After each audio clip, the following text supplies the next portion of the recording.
ऊधम सिंह नगर के विजयनगर ग्राम सभा गायत्री विहार में लोग दहशत में हैं। दरअसल गायत्री विहार के लोग भवन बनवाने से पहले विकास प्राधिकरण रुद्रपुर में भवन के नक्शे पास कराने के लिए गए, परंतु विकास प्राधिकरण के अधिकारियों ने गायत्री विहार कॉलोनी विकास प्राधिकरण क्षेत्र के अंतर्गत न होने की बात कहकर उन लोगों को लौटा दिया गया।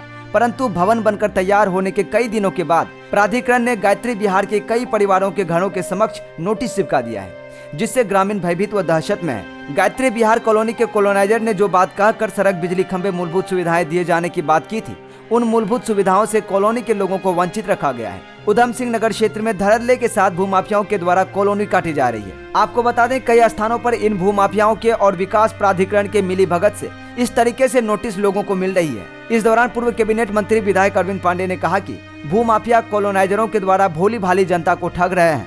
उन्होंने कहा, कई मामले मेरे संज्ञान में हैं। बहरहाल लोग दहशत में हैं, भयभीत में हैं। दिनेशपुर से करणपाल सिंह की रिपोर्ट।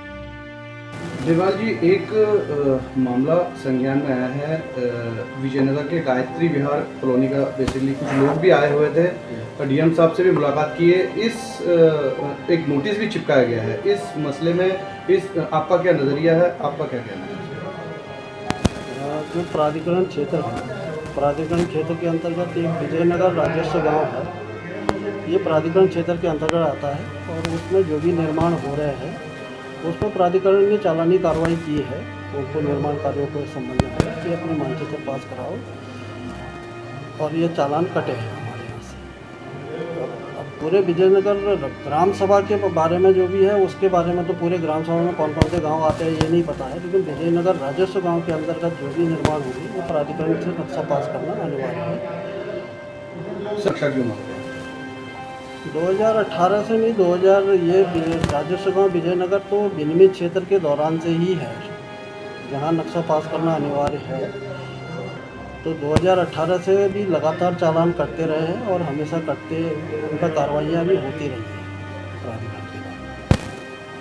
तो नोटिस सभी जगह पर गए हैं, पहले भी गए हैं और आज भी जा ही रहे हैं। जो निर्माण कार्य समय समय पर मिलता है उन पर नोटिस जाते रहते हैं। अगर कॉलोनी नाजरों से सांठगांठ नहीं है तो मुझे प्राधिकरण बताए कि 2018 से लेकर आज तक कहाँ थी। आज 2023 चल रहा है, आज तक कितनी कॉलोनियाँ कट गई, एक में भी प्राधिकरण का नक्शा पास नहीं है इनका। यही कहते रहे कि नहीं है। अगर इनमें अगर सांठगांठ नहीं होती तो ये कॉलोनी कटने से पहले कॉलोनी नाजर को रोकते, भैया कि नक्शा दिखाओ। किसी कॉलोनी में नाली नहीं है, किसी कॉलोनी में ट्रांसफार्मर नहीं है, किसी कॉलोनी में रोड नहीं है। तो मैं इनसे बार बार कहता रहा हूँ, लेकिन आज जब 2023 है, गरीब लोगों ने पहाड़ से आके 1-1 रुपए जमा करके वहाँ मकान ले लिया, तो आज ये नक्शे चिपका रहे हैं। और जबकि हमने फिर इनका, जब इन्होंने नक्शा नहीं पास करवा के दिया तो फिर मैंने अपनी ग्राम पंचायत से इनका नक्शा पास करवा के और इन्हें मकान बनाने के लिए अनुमति किया। और ये इनकी गुंडागर्दी, तो आप गुंडागर्दी सोच लीजिए, कॉलोनी नाइजरों से मिली भगत सोच लीजिए। 2018 से बाद अगर ये किसी को दिखे हैं तो आप मुझे बताइए। बिल्कुल, मैं आपके माध्यम से कहना चाहता हूँ कि यहाँ मैदानी जिलों में पहाड़ से या और भी दाएं बाएं कई स्टेटों से एक पलायन की स्थिति थोड़ी बहुत है, लेकिन हमारे यहाँ से पिछले दिनों में, पिछले सालों में विभिन्न विषयों को लेकर पलायन तो हुआ है और पलायन करके लोग इस मैदानी ज़िले में आए हैं। उनके साथ कुछ भूमाफियाओं ने धोखा दिया है, उनको ठगने का काम किया है। और जो समस्या मेरे संज्ञान में आती है, मैं निश्चित ही पलायन किए हुए लोगों की मदद करता हूँ। आज मेरी जानकारी में आया है कि कालीनगर में एक भूमाफिया ने पलायन किए हुए लोगों के साथ ठगने का काम किया है।